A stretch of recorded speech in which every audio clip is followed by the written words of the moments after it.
মধ্যপ্রাচ্যে আবারও উত্তেজনা চরমে। নীরবে কিন্তু দ্রুত গতিতে বড় সংঘাতের দিকে এগিয়ে যাচ্ছে যুক্তরাষ্ট্র ও ইরান। একদিকে এই অঞ্চলে মার্কিন সামরিক শক্তির নজিরবিহীন উপস্থিতি, অন্যদিকে তেহরানের পাল্টা হুঁশিয়ারি এবং যুদ্ধের জন্য সুপরিকল্পিত প্রস্তুতি।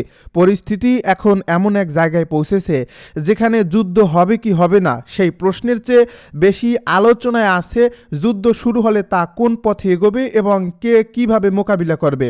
এই প্রেক্ষাপটে ইরানের বিপ্লবী গার্ড বাহিনীর ঘনিষ্ঠ সংবাদ মাধ্যম তাসনিম নিউজ একটি বিশ্লেষণধর্মী প্রতিবেদন প্রকাশ করছে।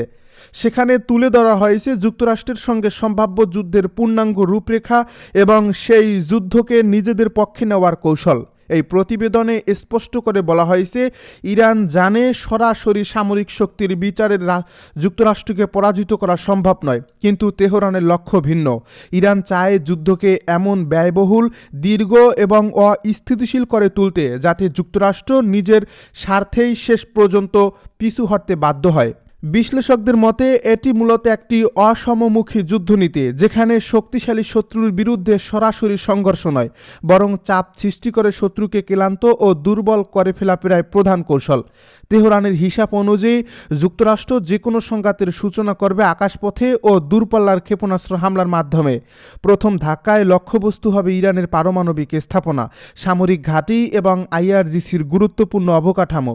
এসব হামলা চালানো হতে পারে বিমানবাহী রণতরী, ইউরোপ ও মধ্যপ্রাচ্যের মার্কিন ঘাঁটি থেকে উড্ডয়ন করা কৌশলগত বোমারু বিমান দিয়ে।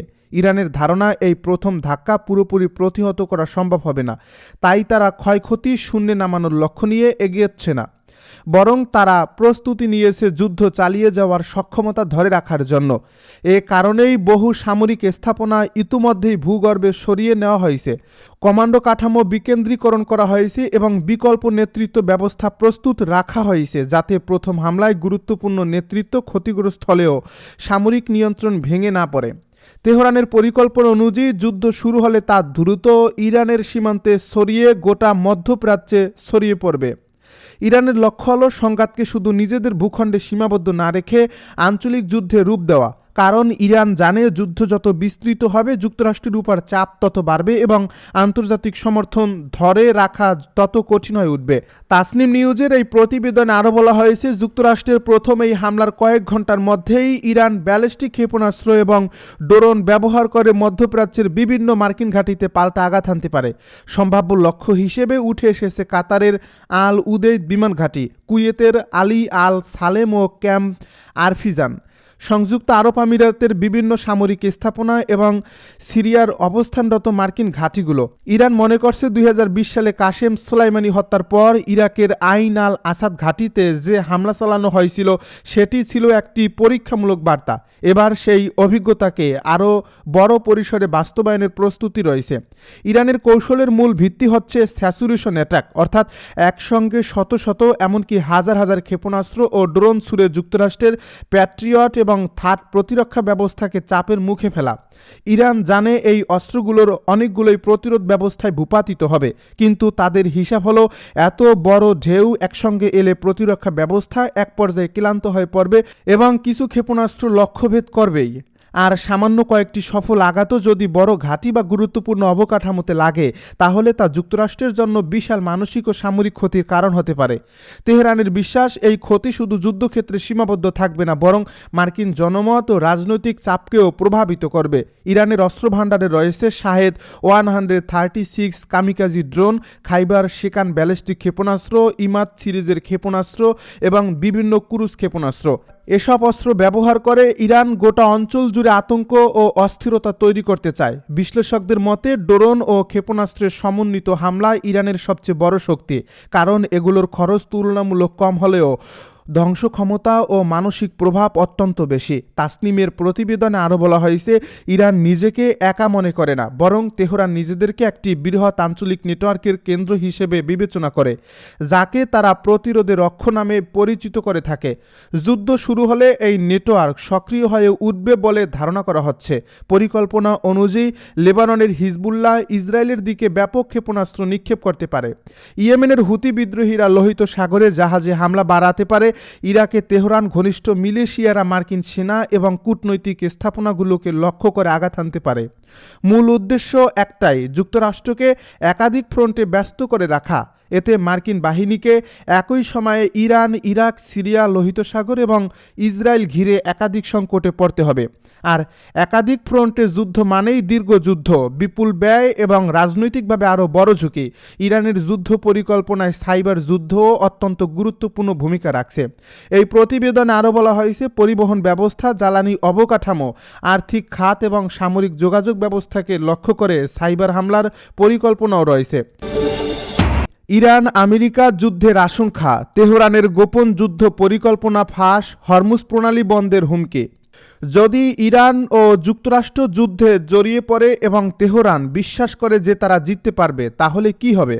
আজ ইরানের যুদ্ধ পরিকল্পনা আর কল্পনা নয়। ক্ষেপণাস্ত্রবাহী বার্স থেকে শুরু করে সাইবার যুদ্ধ, প্রক্সি বাহিনী ব্যবহার করে সংঘাত ছড়ানো এবং বিশ্বের তেল সরবরাহের সবচেয়ে গুরুত্বপূর্ণ পথ বন্ধ করে দেওয়া। ইরান বিশ্বের সবচেয়ে শক্তিশালী সামরিক শক্তির বিরুদ্ধে লড়াইয়ের একটি পূর্ণ রোডম্যাপ তৈরি করছে। এভাবেই তেহরান ওয়াশিংটনের বিরুদ্ধে সংঘাতে নামার এবং আমেরিকাকে পিছু হটতে বাধ্য করার পরিকল্পনা করছে। ইরান ও যুক্তরাষ্ট্রের মধ্যে উত্তেজনা আবারও ভাঙনের কিনারায়। কূটনৈতিক আলোচনা প্রায় ভেঙে পড়ার মুখে ছিল, তবে শেষ মুহূর্তে উভয় পক্ষ ওমানে বৈঠকে রাজি হওয়ায় পরিস্থিতি সাময়িকভাবে স্থিতিশীল হয়েছে। কিন্তু মার্কিন প্রেসিডেন্ট ডোনাল্ড ট্রাম্প নতুন করে সতর্কবার্তা দিয়ে বলেছেন, ইরানের সর্বোচ্চ নেতা খুবই চিন্তিত হওয়া উচিত। এই বক্তব্যের পর আন্তর্জাতিক মহলে উদ্বেগ আরও বেড়েছে। এই আড়ালে ইরানি কৌশলীবিদরা মনে করছে একটি পরিস্থিতির জন্য প্রস্তুতি নিচ্ছেন, যাকে তারা অনিবার্য যুদ্ধ বলে মনে করছেন। ইরানের ধারণা অনুযায়ী যুদ্ধ শুরু হবে যুক্তরাষ্ট্রের একটি বড় আক্রমণের মাধ্যমে। মার্কিন বিমান ও ক্ষেপণাস্ত্র হামলা, ইরানের পারমাণবিক স্থাপনা, সামরিক ঘাঁটি এবং আইআরজিসির অবস্থানগুলো, এসব স্থাপনার অনেকগুলো জনবহুল এলাকার কাছাকাছি অবস্থিত, যার ফলে বড় ধরনের প্রাণহানির আশঙ্কাও তৈরি হচ্ছে। পেন্টাগন এই অভিযানে বিমানবাহী রণতরী, কৌশলগত বোমারু বিমান, স্টিল জেট এবং নিখুঁত গাইডেড অস্ত্র ব্যবহার করতে পারে। উন্নত ইলেকট্রনিক যুদ্ধ প্রযুক্তি এবং হাইপারসোনিক অস্ত্র দিয়ে ইরানের আকাশ প্রতিরক্ষা ভেঙে ফেলার চেষ্টা করা হবে। ওয়াশিংটনের ধারণা, প্রযুক্তিগত আধিপত্যগত দ্রুত ও নির্ণায়ক আঘাত এনে দিতে সক্ষম। তবে ইরানের বিশ্বাস, যুদ্ধ এখানেই শেষ হবে না। তেহরান দাবি করছে তারা গুরুত্বপূর্ণ সামরিক সম্পদ শক্তিশালী করছে এবং ছড়িয়ে দিয়েছে। তারা ভূগর্ভস্থ মিসাইল সিটি এবং বিকল্প কমান্ড সেন্টার গড়ে তুলছে। তাদের লক্ষ্য হামলা থামানো নয়, বরং হামলার ধাক্কা টিকে গিয়ে পাল্টা আঘাত হানা। ইরানের এই পরিকল্পনা অনুযায়ী কয়েক ঘন্টার মধ্যেই তারা মধ্যপ্রাচ্যের বিভিন্ন মার্কিন ঘাঁটির দিকে ব্যাপক ক্ষেপণাস্ত্র ও ড্রোন হামলা চালাতে পারে। লক্ষ্যবস্তু হতে পারে কাতারের আল উদেইদ এয়ারবেস, কুয়েত ও সংযুক্ত আরব আমিরাতের সামরিক স্থাপনা এবং সিরিয়া ও ইরাকে থাকা মার্কিন অবস্থান।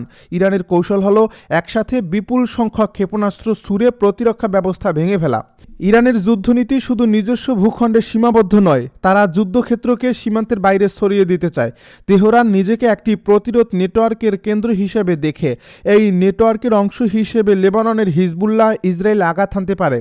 ইয়েমেনের হুতি বিদ্রোহীরা লোহিত সাগরের জাহাজ চলাচলের উপর হামলা বাড়াতে একসাথে বহু ফ্রন্টে আমেরিকাকে ব্যস্ত করে ফেলা।